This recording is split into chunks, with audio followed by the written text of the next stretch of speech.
Unsolved. The JonBenet Ramsey case.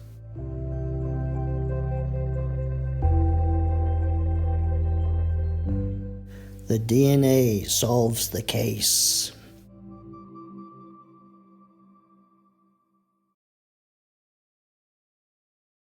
JonBenet was a bright star. She had a wonderful future ahead of her. She might have dropped the beauty pageants and went into sports and been an athlete, maybe a future Olympian, or maybe into basketball or some other sport. Or maybe she would have went into law enforcement and been a detective, or maybe as an attorney, a prosecutor, putting criminals behind bars.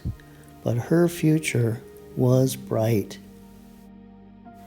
Now, another thing that I wanted to state at the beginning of this video is her death was tragic, was heinous, and the person that did this is a monster and belongs behind bars.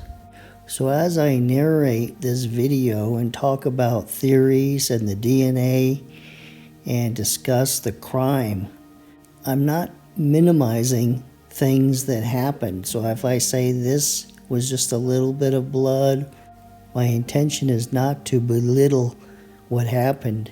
It's just differentiating the severity of part of the crime.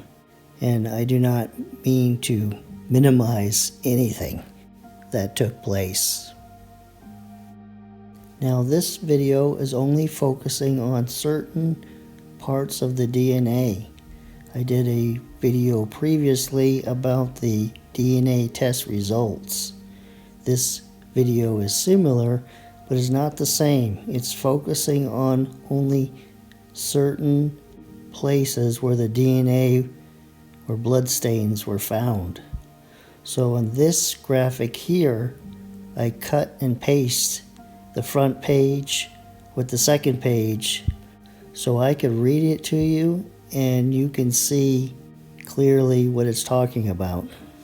So now, selectively reading this, it states, based on these results, the DNA profiles developed from exhibits 5A and 5B, that is her pajama top, the shirt with the silver star, 15A and 15B, that's samples from the tape, 16A, that's the blood stain from the white blanket, and 17A and 17C, that's the blood stains from the nightgown.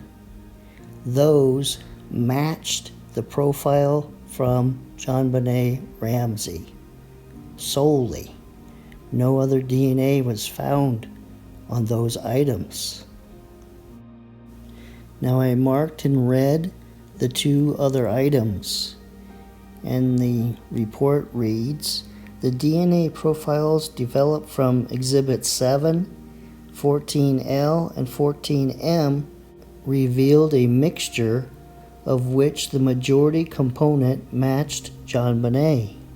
If the minority components from Exhibit 7, 14L, and 14M were contributed by a single individual, then John Andrew Ramsey, Melinda Ramsey, etc., listed there, would be excluded as a source of the DNA.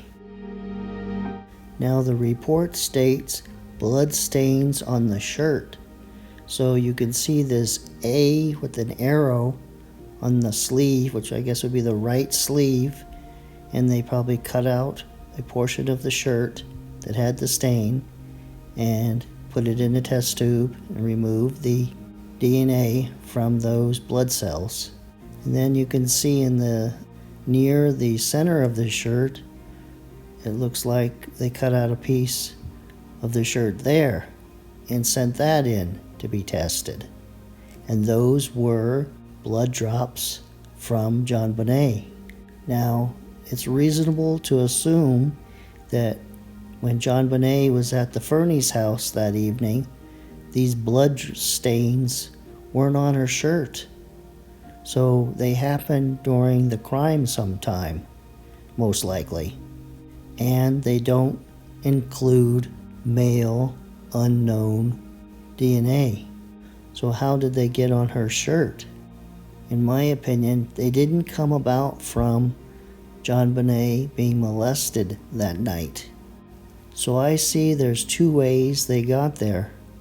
One, it's from the head injury, the skull injury that JonBenet suffered from, which I think is least likely.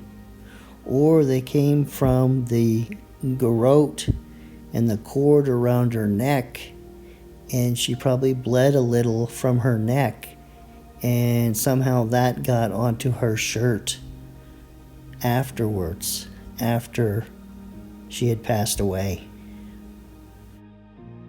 Now here you can see that they cut out a piece of her underwear, and it's over to the right there, and it looks like they even cut out a piece of that. And this is where the report said that there were blood stains. And you can see it's not a lot of blood.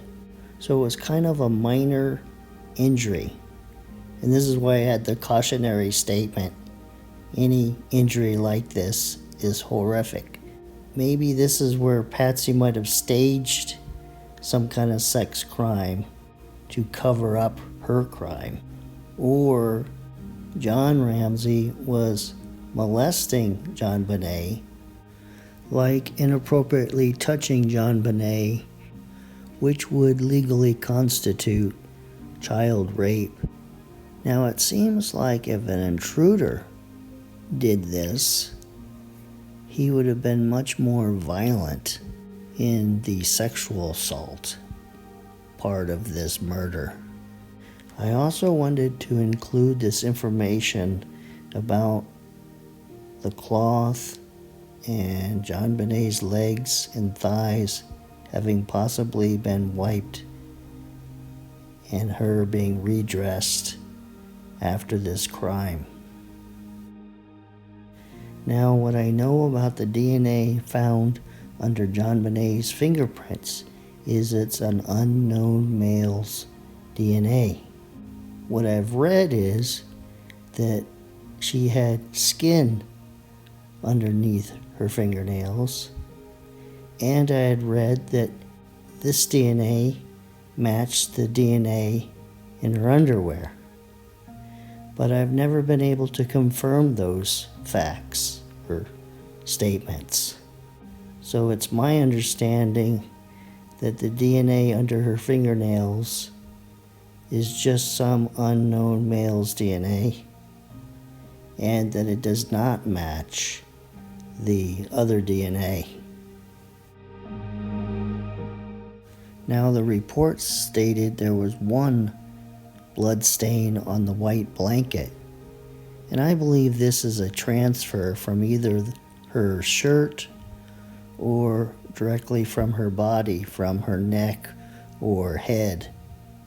And it also leads me to believe that this blanket was retrieved after she was dead to wrap her in, and that's why there's just the one stain.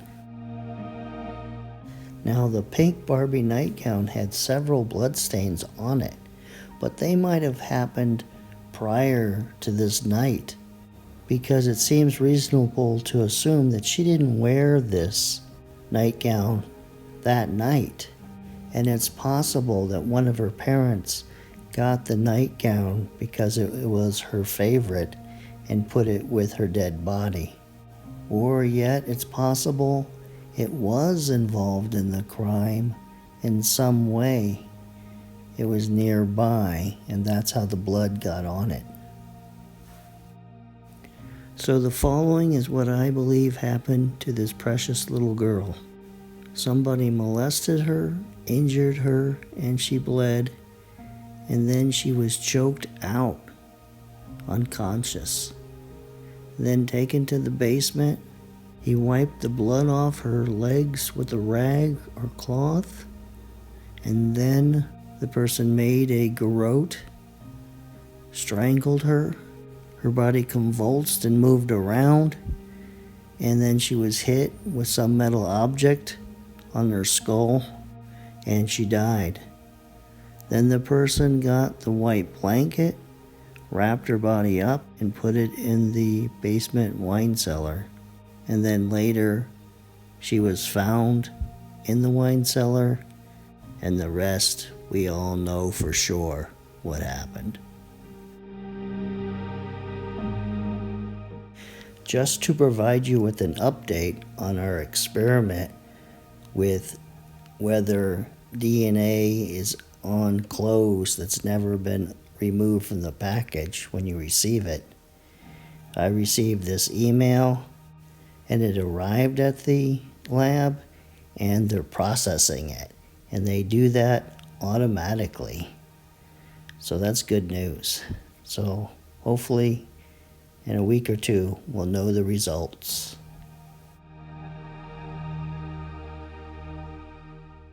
Please subscribe to my channel. Thank you. Well, this ends this episode of Unsolved, and I hope you're not too harsh on me. This is difficult subject matter to discuss, and some of the statements or points that I made, I wouldn't consider my best argument. So I'll see you next week with a new episode on the JonBenet Ramsey case.